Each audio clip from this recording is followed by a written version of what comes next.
ये बड़े सोचे, वाह ये तो बड़ा फेथफुल आदमी हमारा, देखो सब गुइये बात हमें आके बता देता है। अब वो ठीक है या नहीं है, उनकी आदत हो जाती है। इसको चुगलखोर भी कहते हैं ना, एक सीधी भाषा में लोग। जी और जी ऐसे लोगों से लोग बहुत नफरत करते हैं, फिर उनसे दूर भी रहते हैं, उनके डर के भी रहते हैं, इनके आगे कुछ बात नहीं करनी जी है। जी जी। तो इसकी जरूरत नहीं है।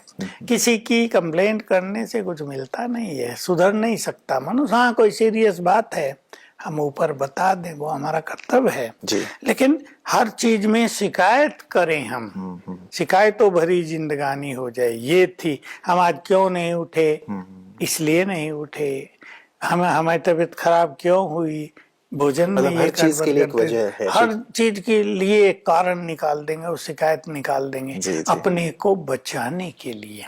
तो कब तक बचाएगा मनुष्य अपने को? जी जी जी, मतलब अपने को ही धोखा में रखना हो जाता है। धोखे में रखना और होगा, एक अपना नुकसान जी होगा। जी ब्रदर जी, अपने लिए भी मतलब जो एक है कि अपनी हर चीज के लिए ही एक शिकायत रहती है उनको लाइफ में कि मैं आगे नहीं बढ़ पाया, या ये वजह रही, ये वजह रही। तो मतलब ये भी एक अपने लिए भी शिकायत रहती है और ईश्वर से भी शिकायत ही करते रहते हैं। तो ये वाली एक जो चीज है शायद जिंदगी में उन्हें मजा नहीं लेने देती, आगे नहीं बढ़ने देती। आगे यहाँ नहीं क्या बढ़ने कहेंगे? देती। सबसे बड़ी चीज यही होती है कि उनकी प्रोग्रेस रुक जाती है। जी और जो एक समझदार बुद्धिमान व्यक्ति होता है, वो ये सब चीज नहीं देखता, साइड कर देता है।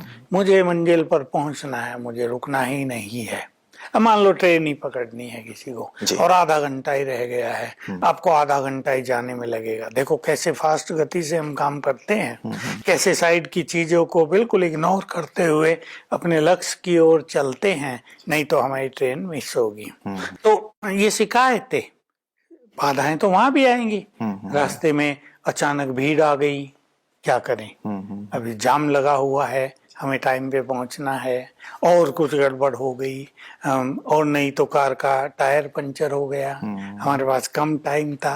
फिर भी जो हिम्मतवान मनुष्य है वो शिकायत नहीं करेगा और हिम्मत से काम लेगा, और सब बाधाओं को पार करता हुआ अपने लक्ष्य पर अवश्य पहुंच जाएगा। इसलिए मैं जनरल एक बात कहना चाहता हूँ, प्रोग्रेस करने के लिए, जीवन में खुशी के लिए, सफलता के लिए हम शिकायत करना बिल्कुल छोड़ दें। किसी को नहीं देखें, कौन क्या कर रहा है ये हमारा सब्जेक्ट नहीं, मुझे क्या करना है यही हमारा लक्ष्य होना चाहिए।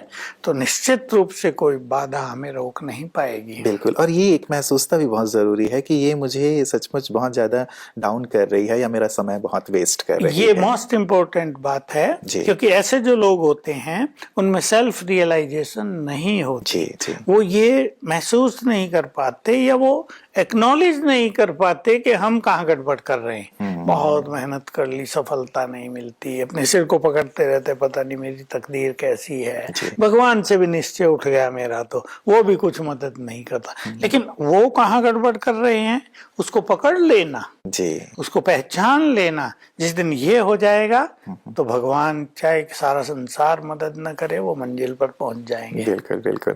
मित्रों, आप सोच रहे होंगे कि आज हम बहुत सारी बुरी आदतों पे चर्चा कर रहे हैं, लेकिन ये बहुत आवश्यक है क्योंकि कई बार हम इन्हें पकड़ नहीं पाते कि कहाँ हमसे गलतियां हो रही हैं। जब हम अपनी गलतियों को पकड़ पाते हैं, उन पे कार्य करते हैं, तो सचमुच जीवन कुछ और हो जाता है। और दूसरी बात, कई लोग बदलना चाहते भी हैं लेकिन कैसे बदलें वो भी नहीं आता, या उस पर थोड़ा प्रकाश की जरूरत होती है। इसीलिए आदरणीय भ्राता जी से आज प्रकाश ले रहे हैं। भ्राता जी, एक चीज और, कईयों में ईर्ष्या की आदत होती है, या थोड़ी घृणा की, या कुछ हो गया तो बदले की भावना होती है, और इसे वो बिल्कुल सही मानते हैं। तो इस पे क्या कहेंगे? देखिए, ईर्षा तो है, लेकिन हम इससे पार कैसे हों इस पर हमें विचार करना। ठीक है, किसी को कुछ अच्छा हो गया, किसी को अप्रिसिएशन मिल रहा है, किसी की सफलता ज्यादा हो गई है, कोई आगे बढ़ गया, किसी की प्रमोशन हो गई, लोगों को ईर्षा होती है थोड़ी बहुत। लेकिन हमें सोचना ये कि इस ईर्षा से तो हमें कुछ मिलने वाला नहीं है, आगे बढ़ने वाला आगे बढ़ता जा रहा है। तो हमें दूसरों की प्रोग्रेस से ईर्षा रखने की बजाय हमें जिसकी प्रोग्रेस हुई है उसको अप्रिशिएट करना चाहिए। ईर्षा नहीं, अपने को योग्य बनाना चाहिए, क्योंकि मनुष्य ईर्षा से आगे नहीं बढ़ेगा। ईर्षा की अग्नि तो उसको पीछे खींचेगी। जितना मनुष्य अपने को योग्य बनाएगा उतना ही वो आगे बढ़ेगा और जितना एप्रिसिएशन होगा, तो सटिल साइकोलॉजी है कि उतनी ही वो सफलता उसके चरणों में भी आएगी। ये तो बहुत ही सूक्ष्म सी साइकोलॉजी है सचमुच, जो व्यक्ति को समझना चाहिए, लेकिन हम कंजूसी कर जाते हैं। यदि कोई अच्छा भी काम करता है तो भी उसकी महिमा नहीं करते, अप्रिशिएट नहीं करते, लेकिन हाँ उसमें मीन मेक निकालने की एक आदत सी हो गई है। ये चीज नहीं होनी चाहिए। वहीं व्रत जी, जैसे एक घृणा भाव या फिर एक बदले की भाव भी किसी के लिए रहती है। यदि किसी ने हमारे लिए गड्ढे वड्ढे खोदे हैं, कुछ गलत कर दिया है, और वो कहते हैं कि मन को तृप्ति शांति तो तभी मिलेगी जब इससे हम बदला ले लें। हाँ, ये तो है ही। और देखिए, नफरत भी बुरी चीज है। या उसने हमारे विरुद्ध थोड़ा कुछ कभी किया है तो नफरत पैदा होती है। वैर भाव तो होता ही है, पर पहले शुरू होती है नफरत, घृणा। हम उसे देखना नहीं चाहते, हम उसकी बुराई करेंगे जहां तहां। उसको कहीं देख लिया तो हमारे मन में ही बुरे संकल्प चलने लगेंगे, हमारी खुशी नष्ट हो जाएगी। तो ये जो अवगुण हम देखते हैं, इससे घृणा पैदा होती है और इससे गिरावट हमको होती है। हमें एक बात सोच के रखनी चाहिए। बाबा ने हमें बहुत अच्छी बात एक सिखाई कि कोई चीज किसी व्यक्ति में 1 साल पहले थी, ये संभव है कि 1 साल में उसने वो बदल लिया हो, लेकिन तुमने अपने एटीट्यूड को अब तक नहीं बदला। सही। ध्यान दें इस पर कि व्यक्ति हर पल बदल रहा है, चेंजेबल है ये संसार का खेल।